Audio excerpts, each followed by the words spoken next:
Hello, everybody. Hello, champs, and welcome back to another video. Again, I've been piling up listeners for you guys, and um, just to give you again to start by the context, I'm just waiting for my family to get ready to go out, and I'm supposed to heat up the car before going out, so I'm gonna take this few minutes and use it to share with you very interesting insights that I've learned recently from a book called Mind Management, Not Time Management. And it is mainly about how we actually treat our time, the relationship that we are time, and how it is more and more decrucified. I'm sorry, my brother came, so see you in the next shot.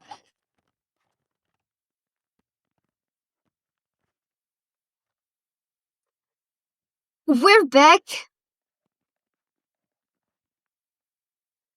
We're back. Just imagine I did the transition. So we wanted to share with you and to shed light on is some false assumptions that we have concerning time. In a way that you hear often people saying everyone has 24 hours. We treat time as a commodity, as if you're having 24 hours, 20 blocks that you could put one on the other, one next to the other to build something. However, sometimes you produce in 1 hour what you couldn't produce in a month. Sometimes it's the opposite. I mean, the value of time from 1 minute to another could be way different. And sometimes you have a minute or an hour that you have the mood to do creative work. Sometimes you have the mood to do some research, some analysis, etc. I mean, the idea here is that take into consideration that it's not about the number of hours that you put.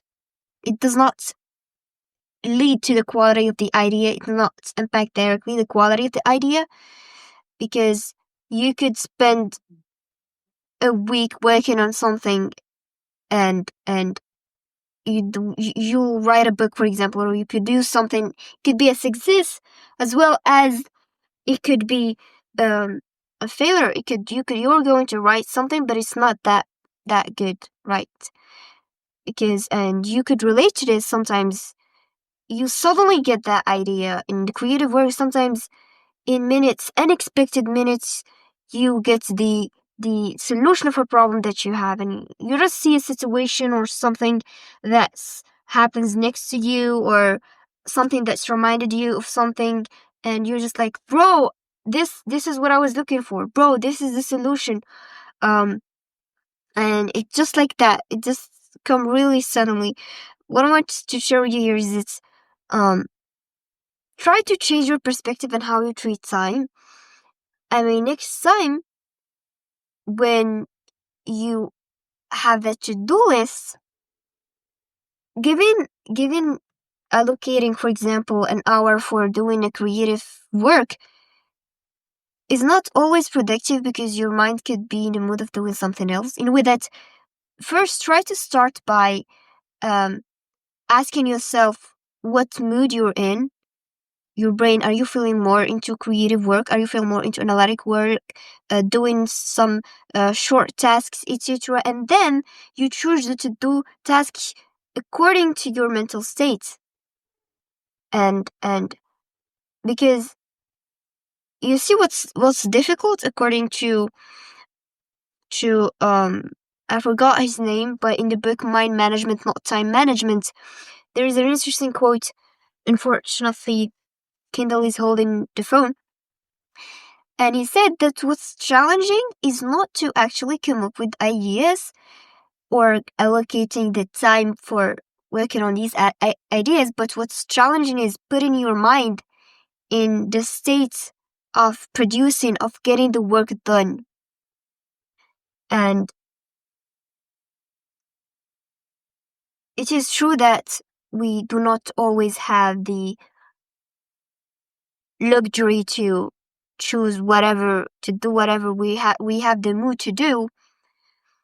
But here what is recommended is that you try to remember the last time you worked on that thing and replicate the ecosystem or your environment. Let me give you an example. In my case, when I used to edit, I had these LED lights, and whenever I'm editing, I just hang them at night, and I turn on the editing mode. And you could do the same. You could use your favorite pencil, you could use your favorite notebook, you could use whatever, as small as it might be, to associate, to trick your brain to turn that mood and mode to be in that state to get that thing done. And actually, this reminds me of a very interesting trick that I want you I want you to listen carefully and try it out and let me know.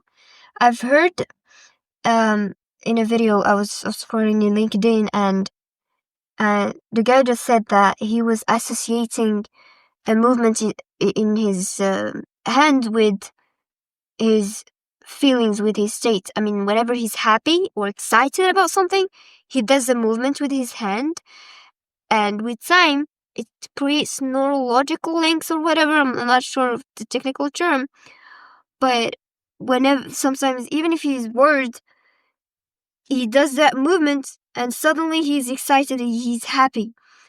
And I tried it out. I'm trying it currently. Whenever I try to be in a focus mode, or whenever I'm focused, I do this, and with my left hand, and it works really, really well. You know, afternoon or whatever, you feel sleepy, and something up, you turn the mode of focus mode and stuff.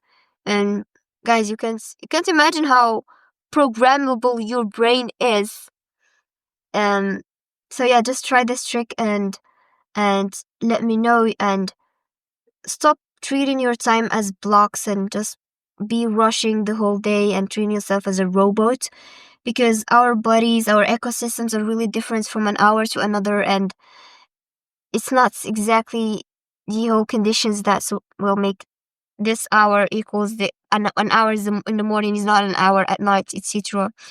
And I'm going to finish with a funny, it's not a joke, but it's a funny story that was mentioned in that book itself. And he said that he was with his friend, and we all have this friends of ours or people we know that are always rushing and going fast. I used to be one of them.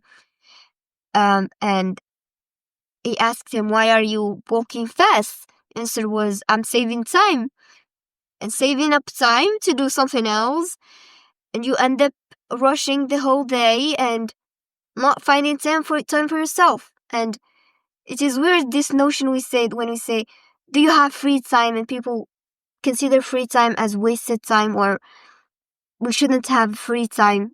Don't know, as if I hope you get the idea. What I wanted to say is that time is money.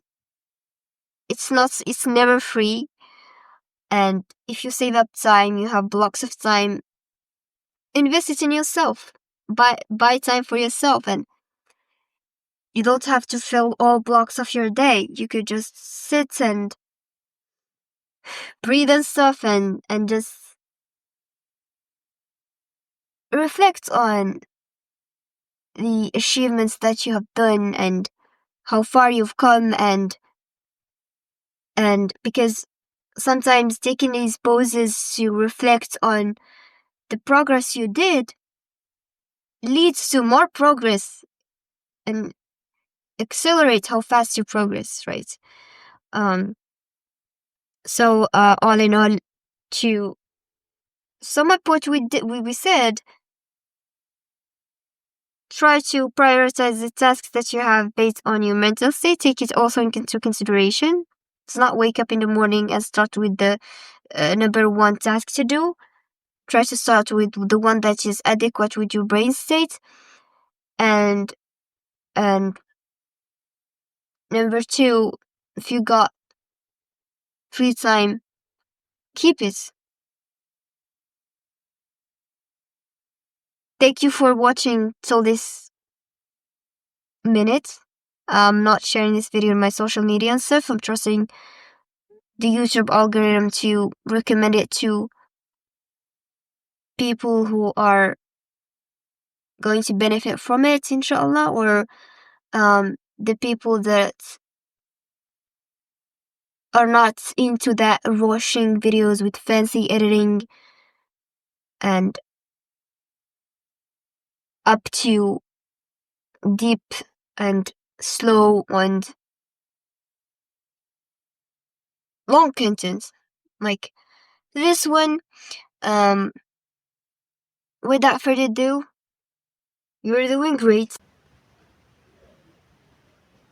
See you in another video.